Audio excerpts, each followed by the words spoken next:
this episode, we turn our attention to a topic that sounds simple on the surface, but becomes much more important the moment you picture how often valuable information moves around a modern organization. Data loss prevention, DLP, is about reducing the chance that sensitive information is exposed, misplaced, copied, sent to the wrong place, or taken out of the organization in ways that create harm. For a new learner, this matters because many security problems do not begin with dramatic attacks against servers in a locked room. They often begin with ordinary actions such as attaching the wrong file to an email, saving a report to an unsafe location, copying customer information to a personal device, or sharing more information than a person was supposed to see. From the CISA point of view, the real question is not whether data ever moves, because it has to move for business to function. The real question is whether the organization understands where important data lives, how it is used, and what controls are in place to keep that data from leaving safe boundaries in careless, unauthorized, or hidden ways. Before we continue, a quick note. This audio course is a companion to our course companion books. The first book is about the exam and provides detailed information on how to pass it best. The second book is a Kindle-only ebook that contains 1,000 flashcards that can be used on your mobile device or Kindle. Check them both out at cyberauthor.me in the Bare Metal Study Guide series. A good starting point is to understand what loss means in this context, because it does not only mean that data disappears forever. Data can be lost when confidentiality is broken, when information is sent to someone who should not receive it, when a file is copied outside approved systems, or when sensitive records are stored in places the organization cannot control.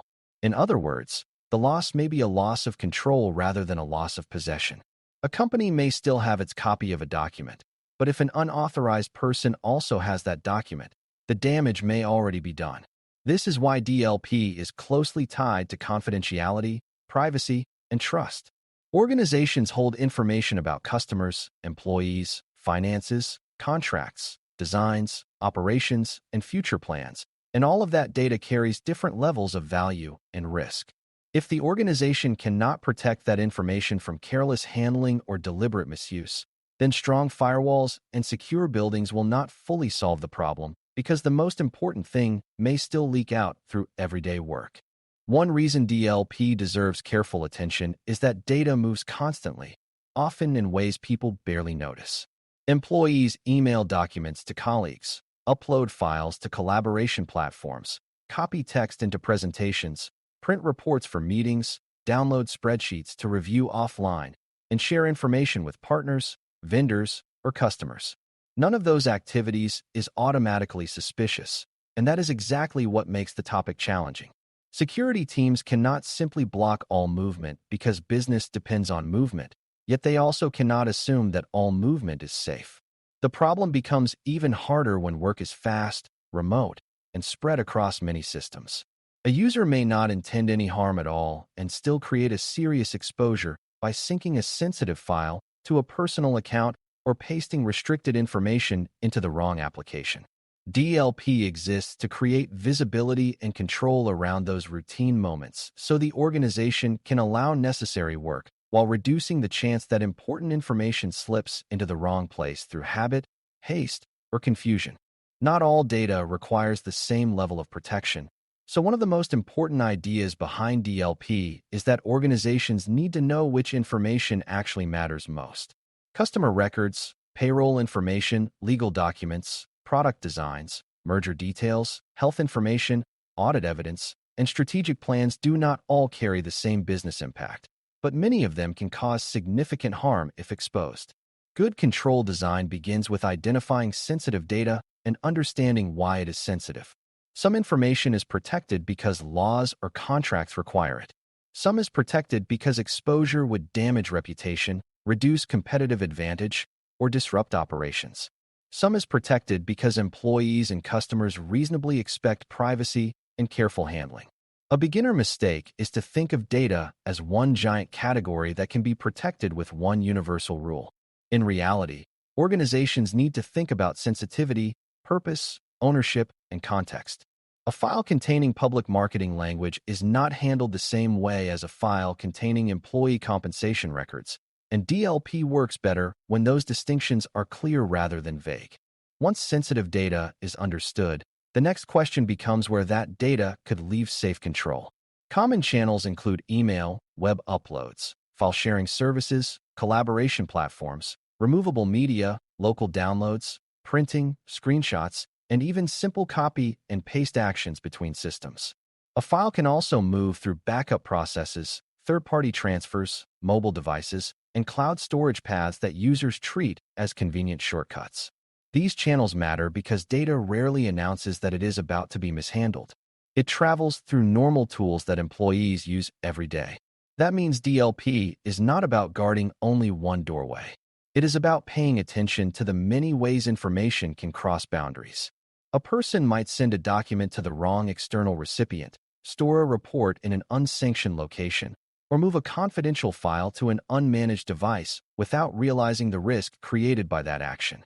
An effective organization therefore thinks broadly about movement and does not assume that loss happens only through dramatic theft or obvious sabotage.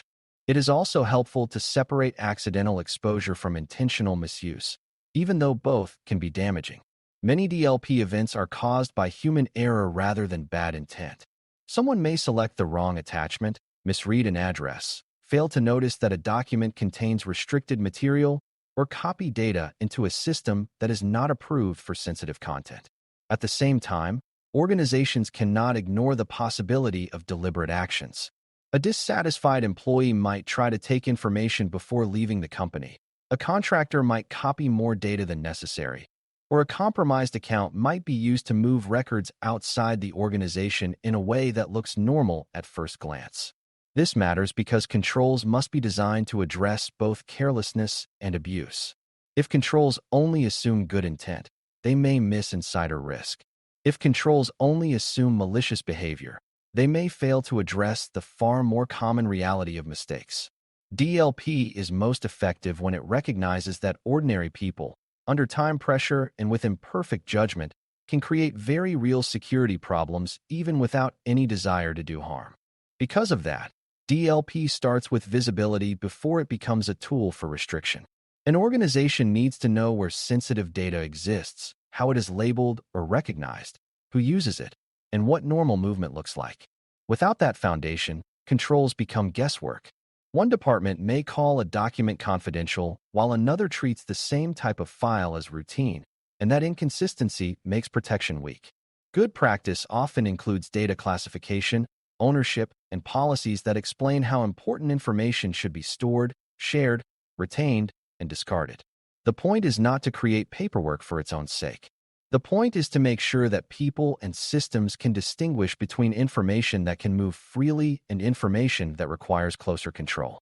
From an audit perspective, this is a major issue because the design of DLP depends on whether the organization has actually defined its data well enough to protect it intentionally. If classification is missing or poorly understood, then downstream controls are likely to be incomplete, inconsistent, or easy to bypass.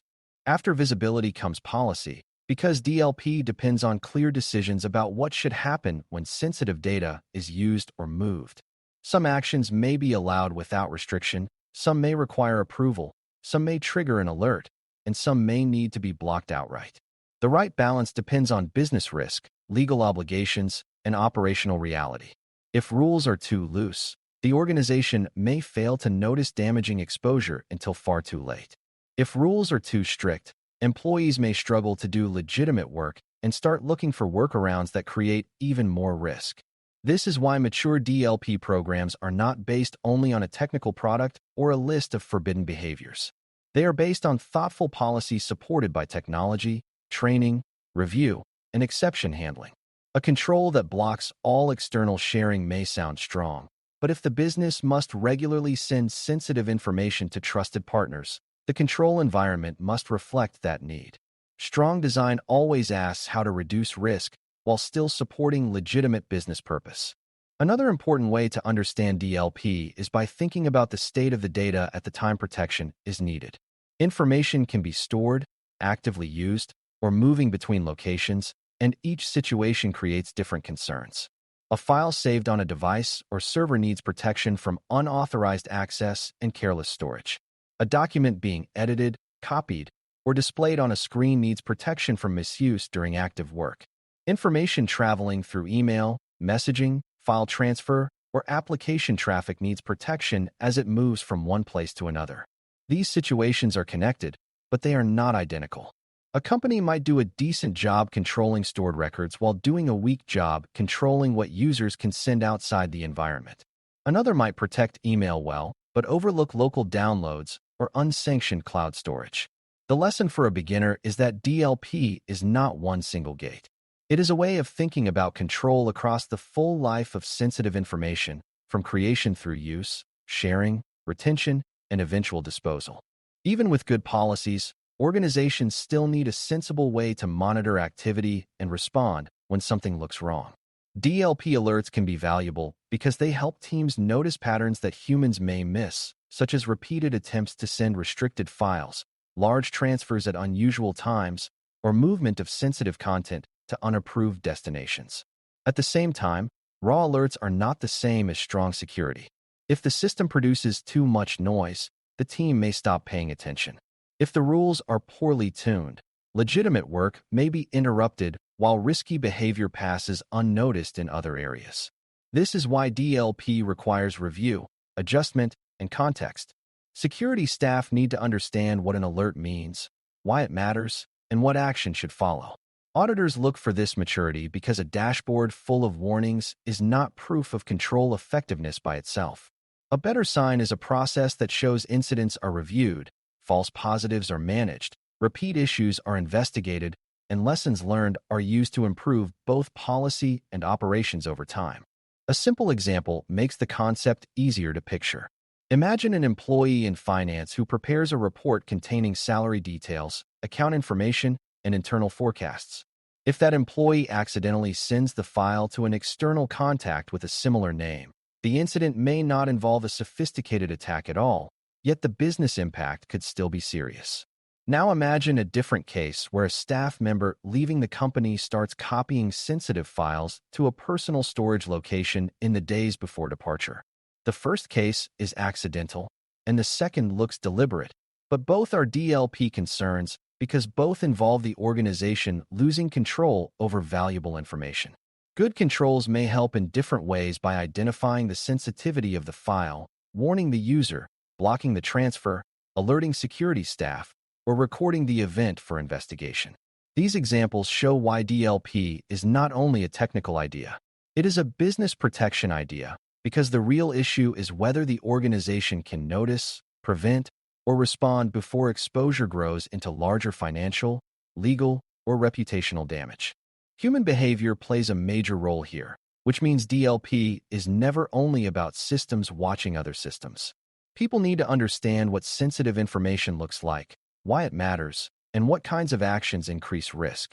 If training is vague, users may treat all files the same way. If policies are hard to understand, people may rely on guesswork. If managers reward speed without regard for handling rules, workers may take shortcuts that feel normal until something goes wrong. A strong culture makes it easier for employees to pause, check, and ask questions when they are unsure. That does not mean every person becomes a security specialist. It means the organization helps ordinary staff recognize that data handling is part of their job, not a separate concern owned only by the security team. From the audit perspective, this matters because a control environment is shaped by behavior as much as by software. Evidence of awareness efforts, policy communication, management support, and incident follow-up help show whether DLP is part of daily operations or only a formal statement on paper. For the CISA learner, the audit angle is especially important because DLP is often evaluated through design, implementation, and effectiveness rather than through technical detail alone. An auditor may review how the organization classifies data, what policies govern sharing, which channels are covered by controls, how exceptions are approved, whether alerts are investigated, and how incidents are documented and resolved. The auditor may also examine whether third parties are included in protection expectations, whether departing employees face additional review, and whether business units understand their responsibilities as data owners. What matters is not simply whether a DLP tool exists.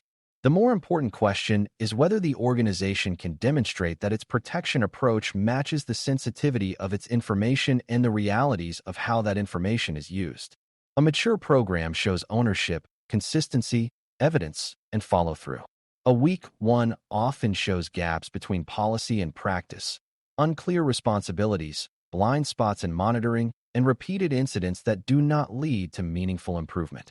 It is worth clearing up a common misunderstanding before closing, because many beginners assume DLP can completely prevent all data exposure if the organization buys the right product.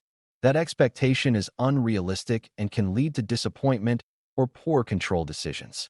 DLP reduces risk, improves visibility, and supports more informed action, but it does not remove the need for good judgment, clear governance, secure access control, encryption, monitoring, and user awareness.